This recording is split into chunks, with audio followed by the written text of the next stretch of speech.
there are the values for total and yearly incomes. As an example, we can say that the biggest costs are for the second solution, represented by the biogas plant, which of course has also the biggest incomes. On the table continuation, we can see the other types of incomes which actually represents the benefits offered to the local community other than the financial incomes, which of course it belongs to the investor. From the payback period, we can find that the most profitable solution is the first one, with only 2 years and 8 months of payback period. Also, we have the number of employees and the degree of pollution caused by the emissions.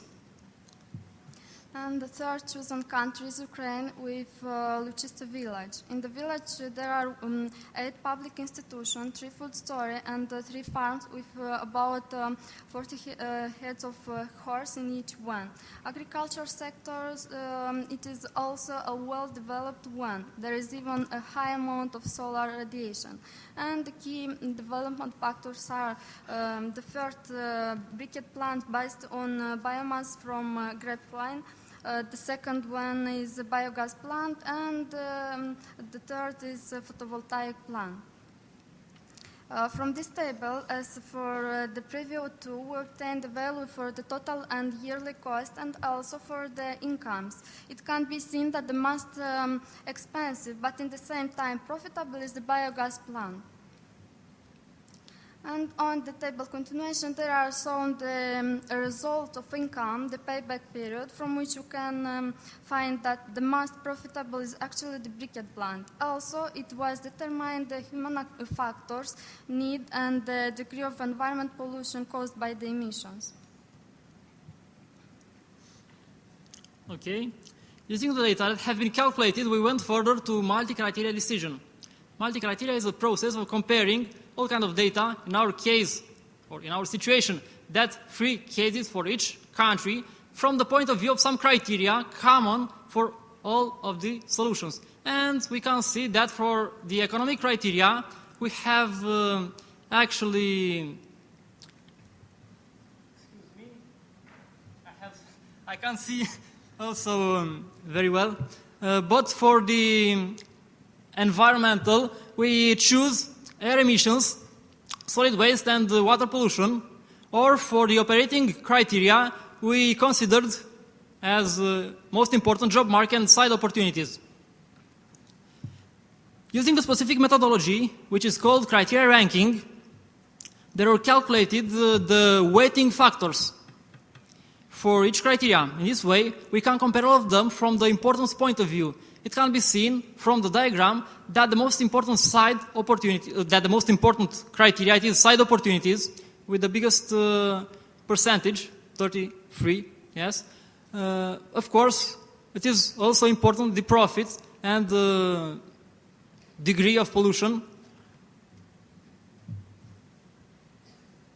In the first table, from here, it can be seen the calculated values for each criteria for each of the 3 cases. In the next table, there were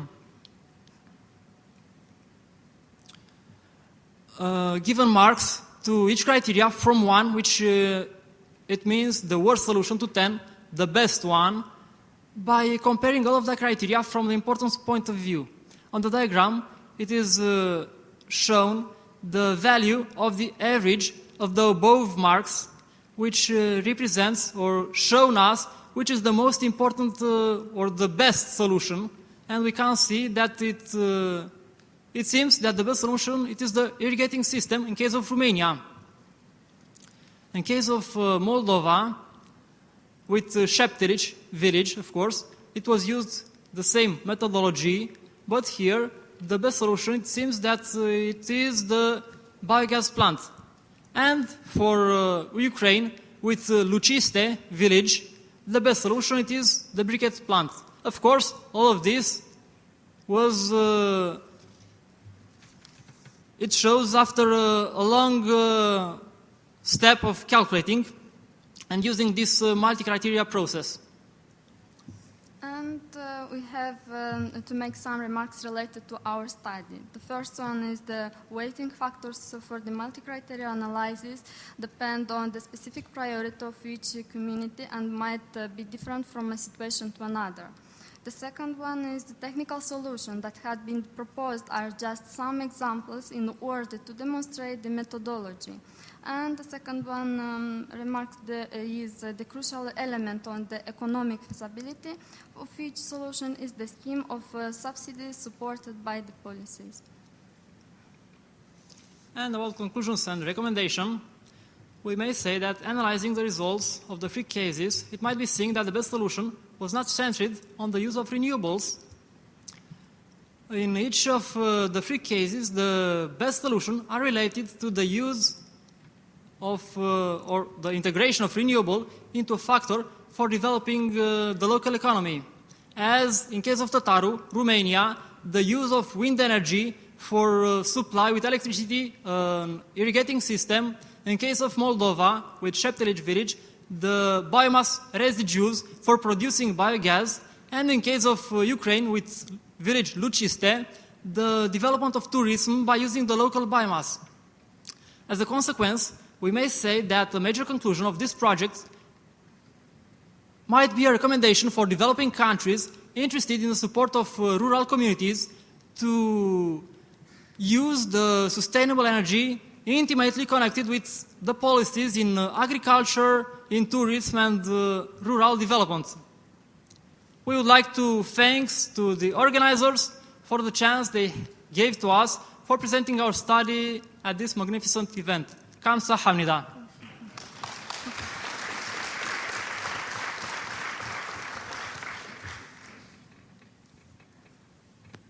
I think it's wonderful that you have a joint project with Romania, Moldova, and Ukraine. I'm curious what language you would speak in, because I know Moldova and Romania speak almost the same language, but with Ukraine. Yes, English. It is well known.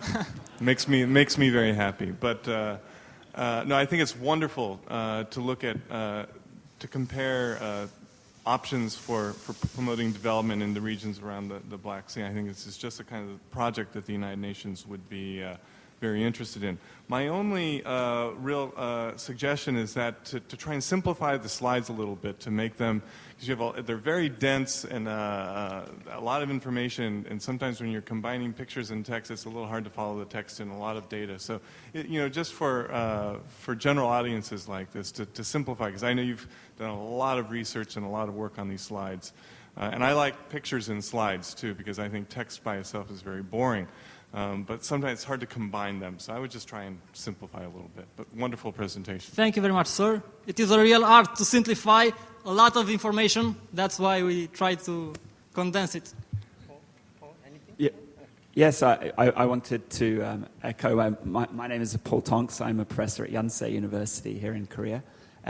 I was very impressed by this presentation. Thank you. It's very articulate. I thought the methodology was very sophisticated, very well laid out.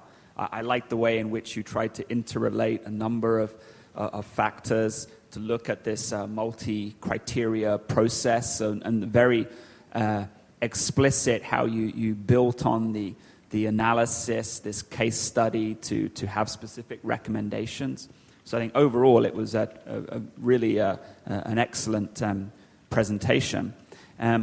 If there's one suggestion that I would make, I think the very, very end of your presentation in the conclusion, you talked a little bit about, in a sense, how we can learn lessons, how we can expand from this. I mean, it was a great kind of regional case study looking at these different local and national and regional. And I think if you could flag up a little bit more how that could be applied globally and address how you can draw on this great example and the methodologies that you lay out to see how that could be relevant and applied in a number of different areas on a sort of more genuinely global and international scale, that would be really very helpful.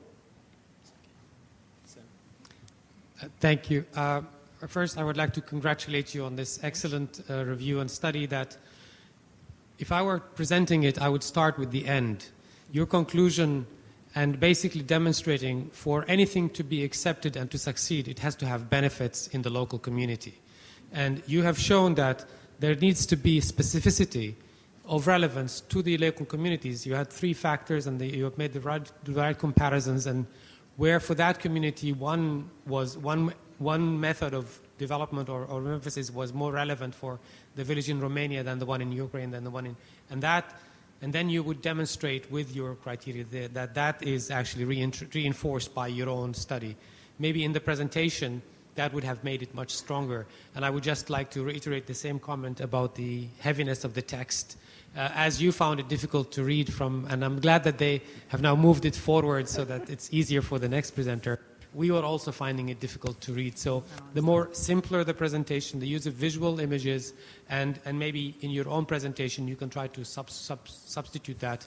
But overall, congratulations, an excellent project. Thank you very much. Thank you. Well, thank you very much for the suggestion. Is there anyone to ask? Okay. And we will take into consideration and we will put in practice next time. Thank you very much. All right, thank you.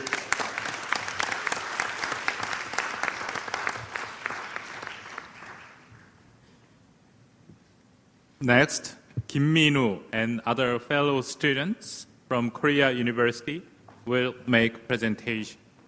The title of the paper is Water Sanitation with a special focus on rural areas. Please welcome them with a warm round of applause.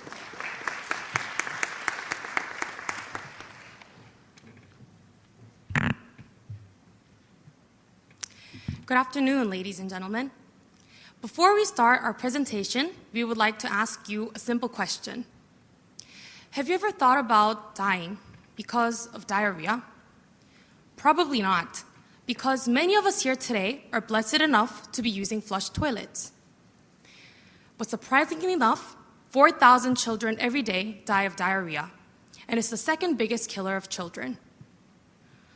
4,000 is a number bigger than children who die from measles, tuberculosis, HIV, and AIDS put all together.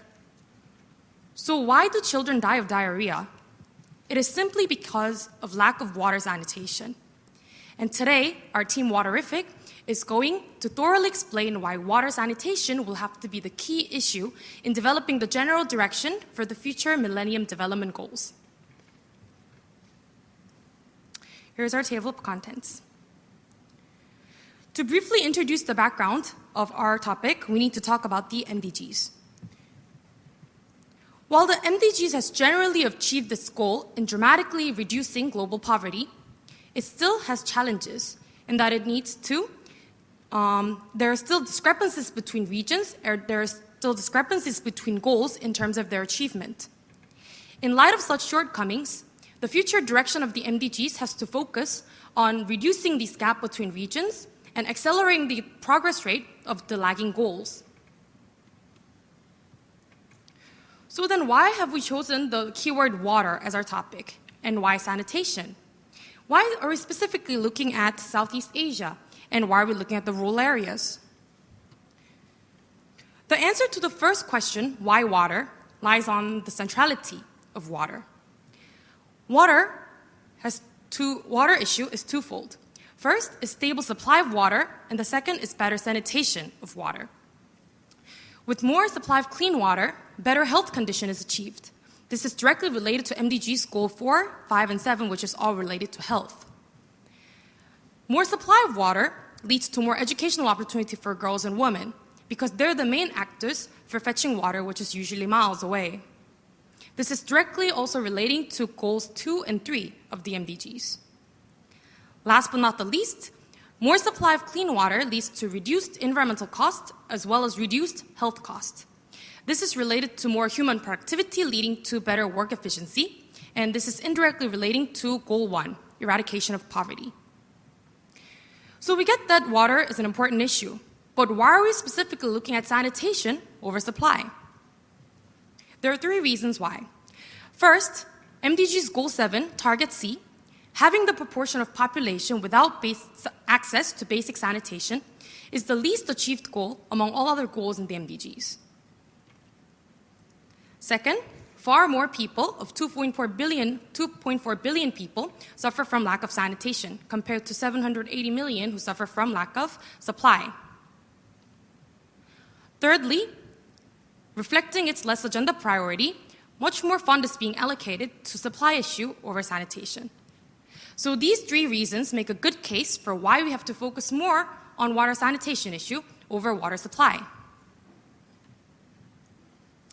As if our argument is being supported, the United Nations General Assembly has just last month passed a resolution called Sanitation for All, and has also designated a World Toilet Day. So we can really see that sanitation issue is being raised in agenda priority nowadays. Okay, so before moving on, there is a need to clarify some terms. When we talk about improved sanitation, it refers to improved latrine. It's the last stage in sanitation ladder. It refers to flush toilets which are connected to septic tanks and sewer system. However, the situation in most of the poor regions in the world today is open defecation. That is practically considering anywhere as toilet. Next level would be unimproved facilities, which is represented by pit latrine. It's just a hole in the ground without any facilities connected to it. The next level would be shared facilities, which would otherwise be considered improved facilities, but is being shared by multiple households. So what we think would be ideal for most of the poor regions in the world today would be improved latrine, something that most of us are taking for granted today. So then why are we specifically looking at Southeast Asia? By looking at the graph, Southeast Asia has been showing the greatest improvement as a region in terms of their sanitation improvement since 1990s. However, looking at this map, it is clear, even with the naked eyes, that Southeast Asia is showing the most discrepancy between countries. This means that Southeast Asia is showing great improvement, but some countries are seriously lagging behind. And by looking at these poor-performing countries, we would like to draw some useful implications for other poor-performing regions in the world as well. So lastly, why rural? As can be seen from the map, red area is indicating less than 50% of sanitation coverage. And this only exists in rural, and it doesn't exist in the urban area. There is a high disparity in sanitation coverage between urban and rural areas, and that is exactly why we were focusing on the rural area. Even among Southeast Asian countries, Indonesia, Cambodia, and Laos are three countries where there's the most discrepancy. And that is precisely why our paper focuses on these three countries for our in-depth study. Now we'll move on to the case studies.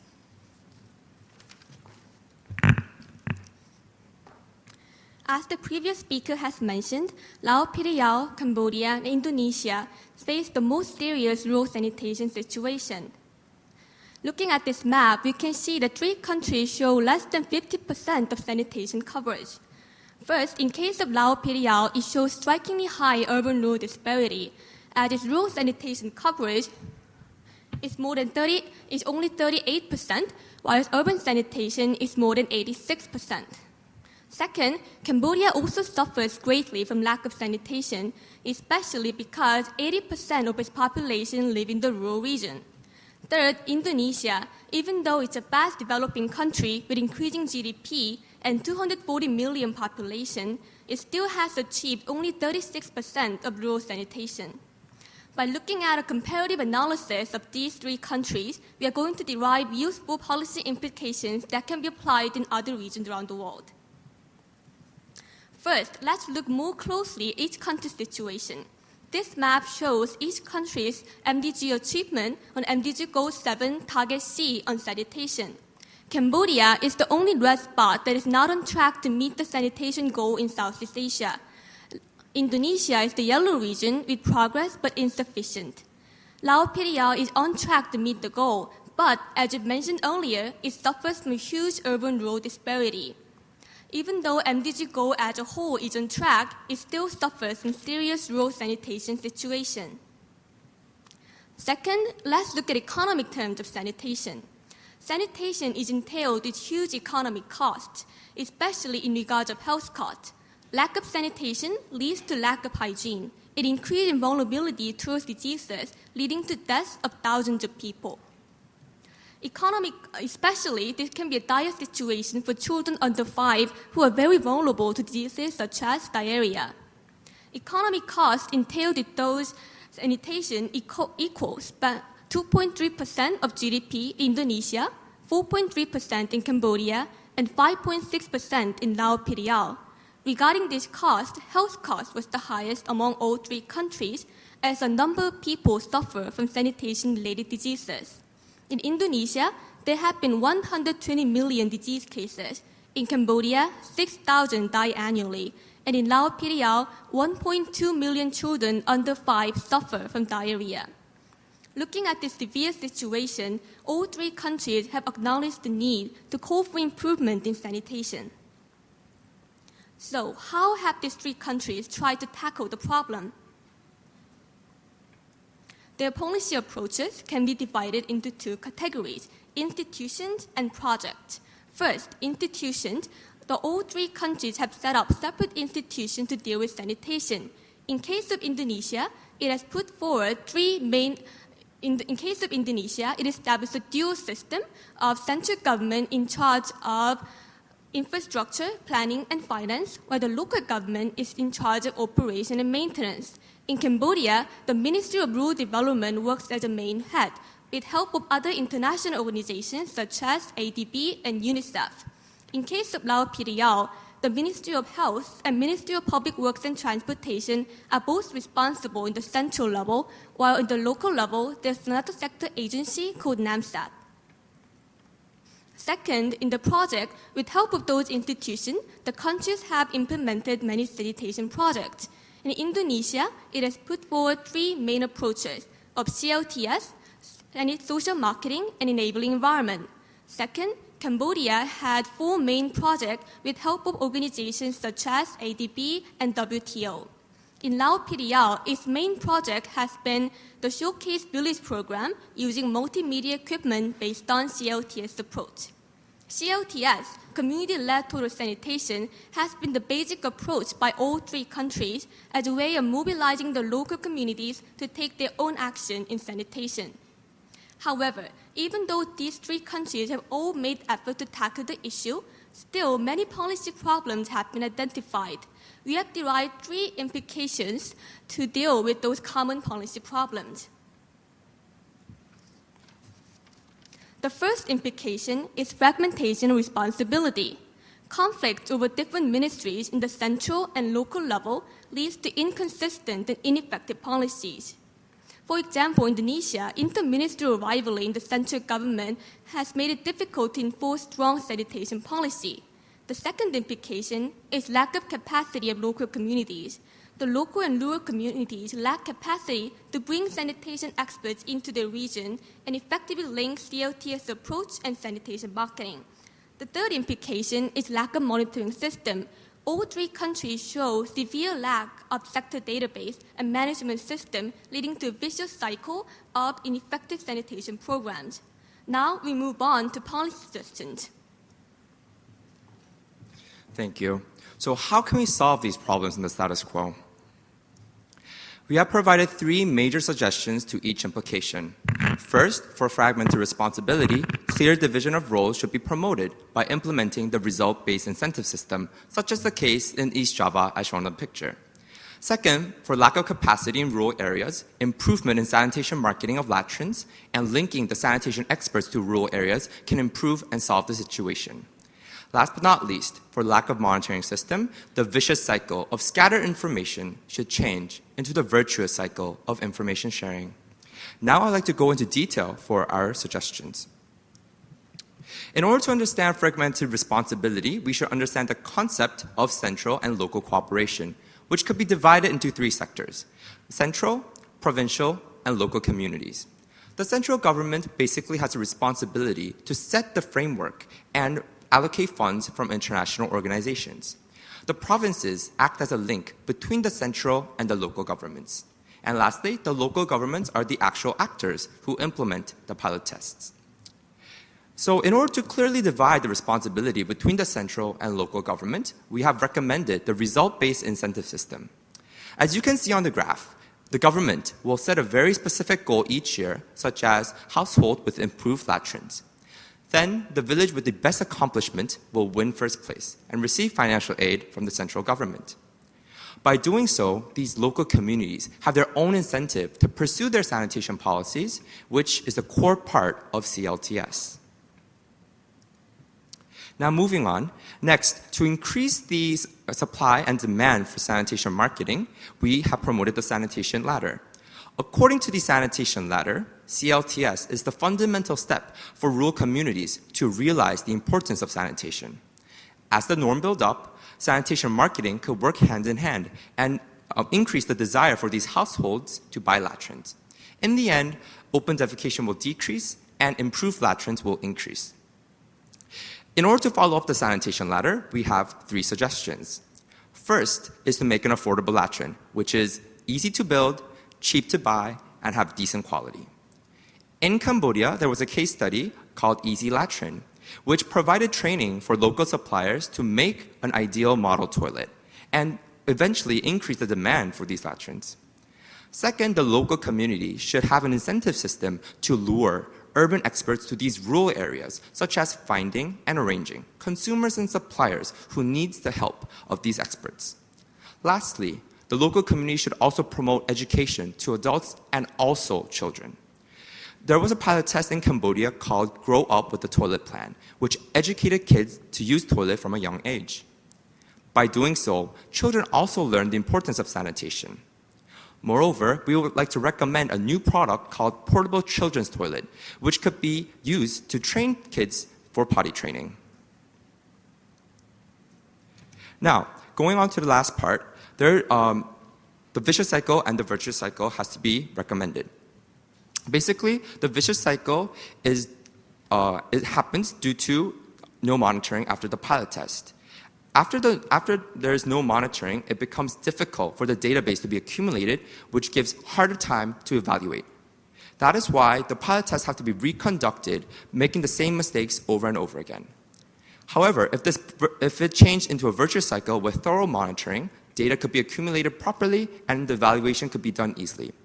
By doing so, the future pilot tests could be learned from past mistakes and show great improvement in the future. By implementing our suggestions, it is clear that MDGs Goal 4, 5, and 6 will be achieved, and directly reducing the health costs related to healthcare spending, loss of premature death, and productivity costs. Also, the environmental costs will decrease as pollution related to sanitation will be alleviated. Overall, by decreasing the cost from these various sectors, poverty could be alleviated as well, which is MDG Goal 1. Now, what is the future of sanitation and its related problems? How can our paper solve and achieve post-2015 MDGs? With the recent recognition of sanitation on high-level panel report, we can see that the past Target C has been elevated to a new separate goal called universal access to sanitation and water. This clearly shows that the sanitation issue has been escalated in agenda priority. After 2015, as Southeast Asia shows great improvement by implementing our suggestions, this model could spread into other regions as well, such as Africa, South Asia, South America, and the Middle East. This will definitely decrease the time of achieving universal access to clean water and sanitation, and also other MDG goals as well. Ladies and gentlemen, now, do you believe in the power of water? I hope our presentation today have tapped your mind to the great potential of water. Thank you for listening and have a waterific day. Thank you.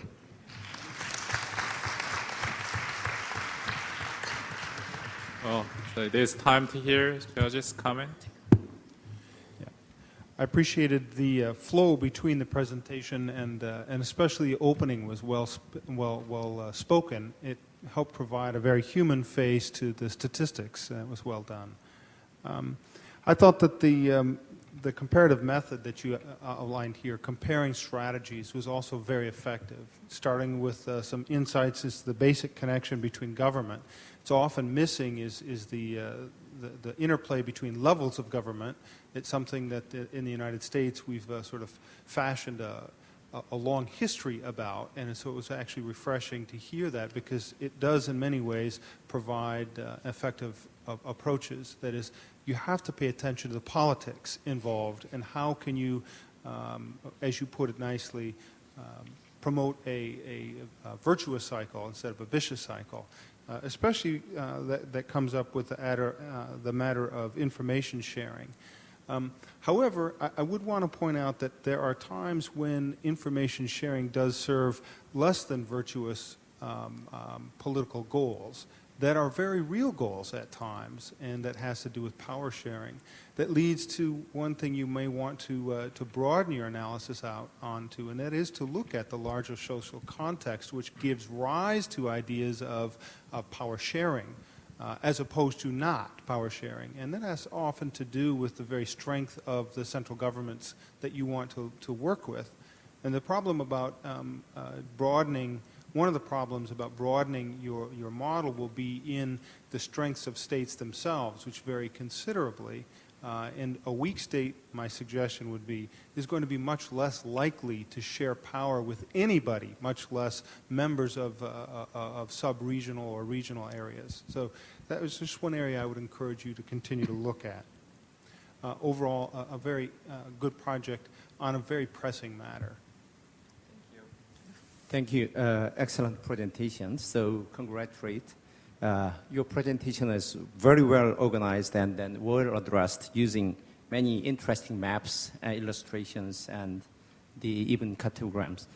And then your presentation was also very, very persuasive and very articulate, so that they do not allow any doubts in understanding the issues. And so a lot of things that I can, applaud your attitude and then English proficiency, everything, and also provide very practical the policy measures, and then provided comparative analysis around 3 countries in Southeast Asia. In many senses, your presentation and research work is very, very practical and very pragmatic. However, in your presentation, in your research paper, you put named in the second chapter called theoretical framework, but in fact, your research paper does not provide neither theories nor framework in analyzing the issue very, very rigorously. So in the future, I hope you can add on some more rigorous understanding and then theoretical background in analyzing the issues. And then as the last comment, your presentation was really, really immaculate and perfect. But for me, it does not allow no sense of humor or relaxation. So your presentation seems to be too serious and then sometimes too enforcing, reminding me of the notorious North Korean anchor woman. So maybe next time, get relaxed and then go having tried to have some sense of humor. Thank you very much. Let me give you a short comment. I appreciate your presentation in that you suggested the result-based incentive system. I think it's necessary for us to do more with less. The incentive system based on outcomes can make the policy performance more efficient, and we can create the innovation with that. So I hope you keep on the good research and give us many innovative ideas. Thank you. All right, thank you for the comments and also presentation.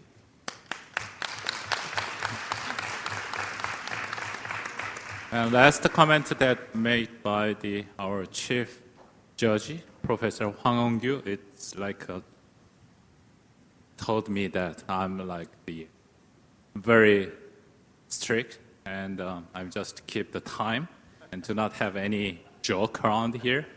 But I'm getting hungry, so I'm expecting for my lunch. Right? Okay, last team before we have lunch. Hwan and other student from Seonggyungan University in Korea will make presentation. The title of paper is Global Partnership, a goal of greatest importance. Please give them a warm round of applause.